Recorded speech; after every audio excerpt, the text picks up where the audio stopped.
આ બે પંક્તિઓ માં છે ને માં એ બાળકનું હૈયું હોય ને તો બાપ છે ને બાળકનો ખંભો છે. ખંભા ઉપર બેહાય કોઈ જગત દેખાડ્યું હોય ને આપણને તો એ એટલે બાપ છે. એવું કેરેક્ટર એટલે બાપ છે. અમારા હાર્દિકભાઈને બહુ લાગણી છે આ બે પંક્તિ એની સંભળાવું. આ ઘેરો રે હે વડલો ને ઘેરી છાયડી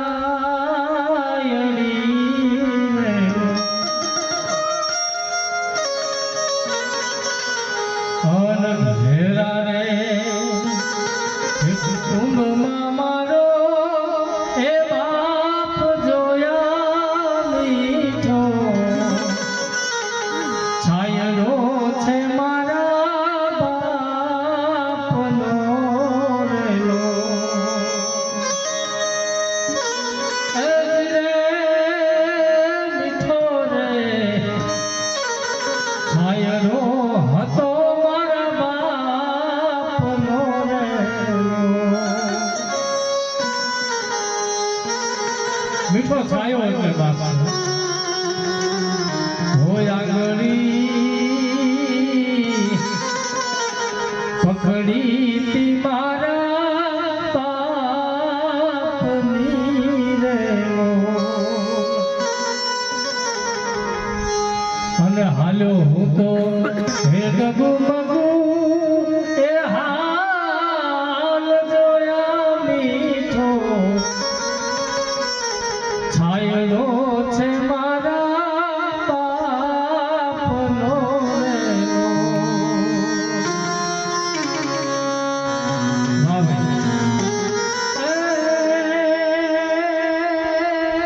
મીઠો રે છાયડો હતો મારા બાપનો રેલો.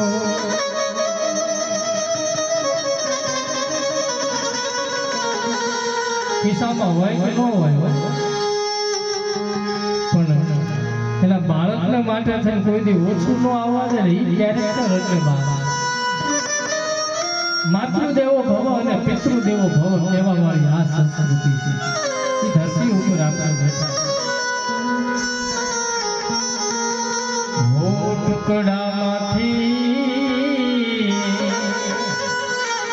હે ટુકડો ઈ તો આપતો રેલો. હોય કે ન હોય તોય લાવી લો પણ ભૂખારે પીરસી દેતા પ્રેમ વિના પકવાન. હે ટુકડામાંથી હે ટુકડો ઈ તો આપતો રેલો. અને ભૂખ્યા યદી ખુવાડ્યા નહીં દિવસ ને રાત જોયા મીઠો છાયડો છે મારા બાપનો રેલો. આવો ઘેરો રે હે વડલો ને ઘેરી છાયડી રેલો. ઘેરા હે કુટુંબમાં મારો એ બાપ જોયા મીઠો છાયડો હતો મારા બાપનો રેલો.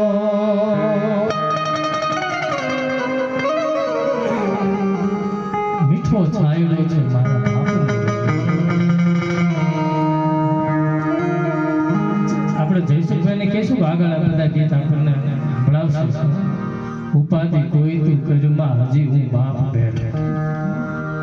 રાજા જાગરની કલમ લખતી હોય ત્યાં સુધી એને કોઈ ચિંતા ન હોય, ઉપાધિ ન હોય. એ ચરિત્ર છે. કવિરાજ એક વખત અનાથાશ્રમ પાસેથી પસાર થયા. ત્યાં બહાર બાળકો રમતા હતા, એને પૂછ્યું તમે કેમ આયા? એટલે એ બાળકોએ કીધું કે અમારું કોઈ હતું નહીં નાનપણથી દુનિયામાં, માવતર અમારા કઈ હતા નહીં, એટલે અમે આયા છીએ અનાથ આશ્રમ. બરોબર. અને કવિ ત્યાંથી આગળ ગયા એટલે વૃદ્ધાશ્રમ આવ્યો. જે દેશની અંદર શ્રવણ જેવા દીકરાઓ માત પિતાને ખંભે નાખી ચાર ધામની જાત્રા કરાવતા હોય, એ દેશની અંદર વૃદ્ધાશ્રમ બનાવવા પડે તો હવે એ આપણે અધોગતિ કરી છે પ્રગતિ કરી છે આપણે વિચાર. ભલે આપણા મોબાઈલ ને ઇન્ટરનેટના યુગમાં જીવતા હોય, એટલે વૃદ્ધાશ્રમ આવ્યો એટલે ત્યાં બાર બધા વડીલો બેઠા હતા. કવિએ એને જ પૂછ્યું તમે કેમ આયા? એટલે ઓલા બાળકો એમ કીધું કે અમારા નાનપણમાં માવતર ગુજરી ગયા એટલે અમે આયા. વડીલોએ એવું કીધું કે અમારા નાનપણમાં નો ગુજરી ગયા એટલે અમે આયા. નાની નાની વાત છે પણ સમજવા જેવી છે. અમારા એટલે જો આવતા વેત ગુજરી ગયા હોય તો એ હવે અમારા ઘરે હોય, એ આપણી સંસ્કૃતિ નથી. અરે આપણા વડવાઓ તો બળદ ઘરડો થઈ ગયો હોય ને તોય એનું ગઢપણ પામે. એ સંસ્કૃતિમાંથી આવી છે, એ પરંપરાની અંદરથી આવી છે. એટલે આ ધરતી, આ પ્રદેશ, આ સંતોનો ભાવનો ત્યાગનો, આ બધી વાતો છે ને, વાતડિયું વગતાળિયું પછી આ તો જણ જણ ધુજવ્યું, પણ જરા જરા માનવી હેડી હેડી વાતડિયું. માતૃદેવો ભવ અને પિતૃદેવો ભવ. પિતાની ઘણી વાત કરી, 2 મિનિટ લઈ પછી આપણે જયસુખભાઈને સાંભળવા છે, કારણ કે જયસુખભાઈને સાંભળવાની એક લાવો છે. જેટલા વડીલો છે ને મને એટલો આનંદ છે, યુવાન ભાઈઓ બહેનો પણ એટલા અહીંયા છે કાર્યક્રમની અંદર. નકર આજ કોઈને રસ જ નથી બહુ આવો. આપણા વડવાઓએ કંઈક આ ધૂન અને ભજન કર્યા હશે એટલે આપણને મળ્યા. હવે જો આ પેઢી આ નહીં હાથે તો આવનારી પેઢીને ખબર જ નહીં હોય.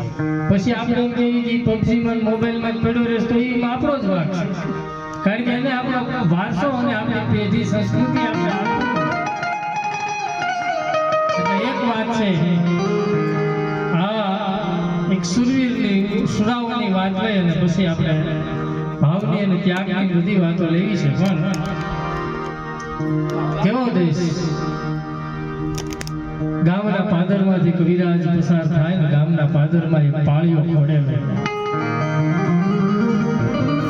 શાળામાં બાળકો મને પૂછતા કે સાહેબ આપણા ગામના પાદરમાં કલર કરેલા જે પાણા લગાડ્યા છે એ શું છે? મેં કીધું એમાં તમારો વાક નથી, ખબર નથી આપણને કે આપણી સંસ્કૃતિની ધરોહર છે. ગૌ બ્રાહ્મણ માટે થઈને, બેન દીકરીઓની ઇજ્જત માટે થઈને જેના માથા પડી ગયા હોય ને, વીર રાજાજી તેજાજી જેવા દાદાના, એની ખામી થાય. કવિ તો ગમે એને પ્રશ્ન કરે ભાઈ, જગ આથડતા માનવીને ઉતારે ભવભાર, કવિ બાપન કેઈ બે ભલા કા કવિને કા કીર્તાર. પાળિયાને કવિએ પ્રશ્ન કર્યો,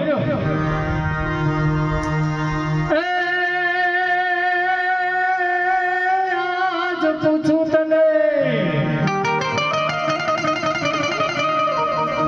હે પાળિયા રે મારા દલડા કેરી વાત રે,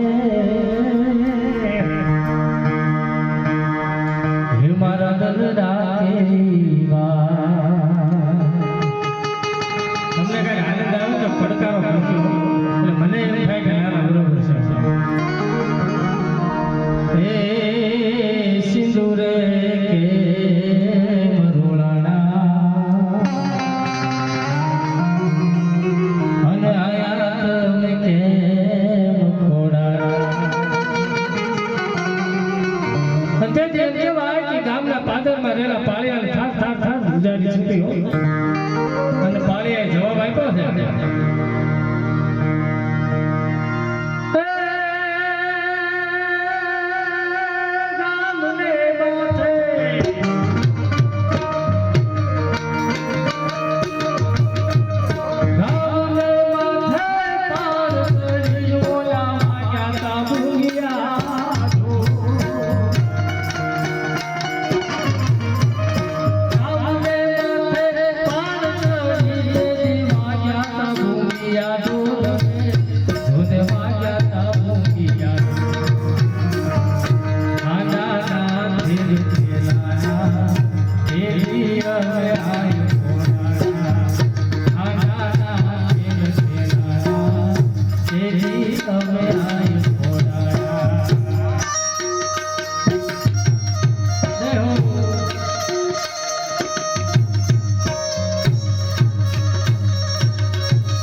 સમજો નારી પ્રબળા છે અને નારીને અબળા સમજે ને તે માનવ નબળા છે. અંગ્રેજોએ નક્કી કર્યું હતું કે આ દેશની અંદર બીજો ભગતસિંહ નો થવા દેવો હોય તો આ દેશની જનતાને ખતમ કરી નાખો. જ્યાં સુધી માં જીજાબાઈ છે ને ત્યાં સુધી આ દેશમાં શિવાજી જન્મશે. એટલે પછી આપણે માં કહેતા પછી બા કહેવા માંડ્યા પછી મમ્મી કહેવા માંડ્યા હવે તો મોમ એવું આવ્યું મોમ.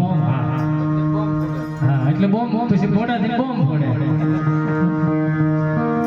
ડેડી પેલા બાપા બોલે ત્યાં મોઢું એક વિઘાવા પોળું થઈને ભરાઈ જાય છે આપણું. હે બાપા ડેડ ડેડ શબ્દ આવ્યો. ડેડ ડેડ ને તો ડેડ કરી નાખ્યો. આ સંસ્કૃતિનું અધપતન છે ને ઈ થાતું જાય છે. પણ મારી માવડીઓએ હાલડાની અંદર કેવા સંસ્કારો પાયા છે, એક હાલડું લઈ અને પછી પાછું આપણે ધૂન ભજનમાં આગળ વધીએ. એમાંય મારા બોટાદની ધરામાંથી કવિ ઝવેરચંદ કાલિદાસ મેઘાણીની કલમ લખી હોય છે. છંદ દુહા વળી સોરઠા, આ તો સોરઠની સરવાણી, પણ ઈ તો રાતા પાણીએ રોયા તન જાતા જોઈને મેઘાણી. ઈ શિવનેરી કિલ્લાની અંદર બાલ શિવાજી પારણિયાની અંદર પોઢ્યા છે અને માં એને હાલડાની અંદર કેવા સંસ્કારો પાતી હોય. આ દેશની જનતા માથી મોટું કોઈ નહીં, ભલે હોય જળધર કે જગદીશ, પણ સૌ કોઈ નમાવે શીશ મારી અંબા આગળ હાલ્યા. માં એટલે તો માં. આ દાદા ભલે સ્થૂળ રૂપે આપણી હારે નથી, પણ સૂક્ષ્મ રૂપે તો એ કાયમ આપણી હારે ને હારે હોય. એને ખાલી યાદ કરો ને પવનની લહેરથી થઈને સ્પર્શ કરીને વહી જાય ને, એ કેરેક્ટર એટલે બાપ છે. એ કોઈ દી આપણાથી જુદા થતા જ નથી.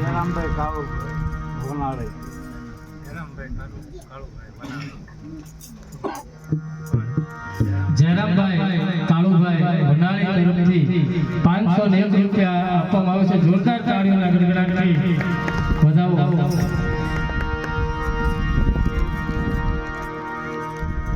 એવું ચરિત્ર છે માનું છે. મોટા કરીને માં ખુશી છે ખોળેથી કહતા કર્યા, આજ તારા ખોળે ખેલવા કાજ ફરી કરીને બાળક કાગડા. ઈ માં હાલડાની અંદર અમે બેન હાલડું નાખે છે એટલે મને આ ગીત સાંભળી ગયા. અને અમારું સાહિત્ય છે ને એ આપણી આજુબાજુનું જ હોય, એમાં કઈ બહુ આગળની વાત ન હોય. એટલે એ શિવાજી માટે માં જીજાબાઈ ગાતા હોય, મેઘાણીની કલમ લખતી હોય.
में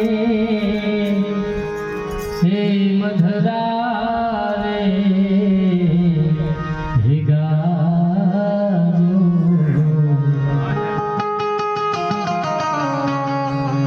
एवा होलिया તમે ધીરા રે ધીરા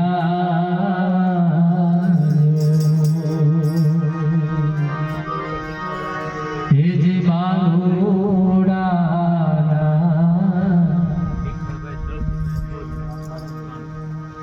ભીખાભાઈ તળસીભાઈ મૂળધરેવાળા તરફથી 500 રૂપિયામાં આપવામાં આવે છે. જોરદાર તાળીઓના ગણગડાટથી વધાવો. આ ગીતો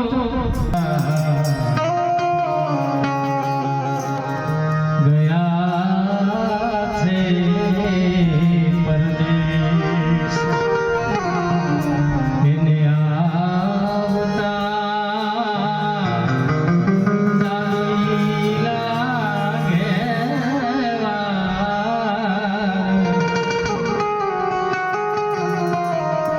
એવા હોલિયા તમે ધીરા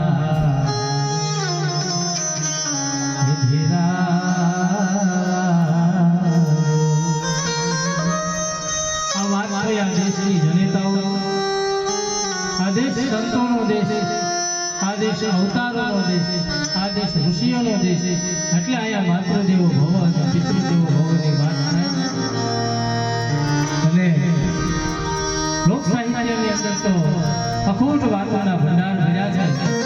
પણ હવે મારે રજૂ કરવા છે ભાઈ શ્રી જયસુખભાઈ સોલંકી. જો આ દુનિયામાં ગાયક લોકો ઘણા બધા છે, ગાયક ઘણા છે, પણ લાયક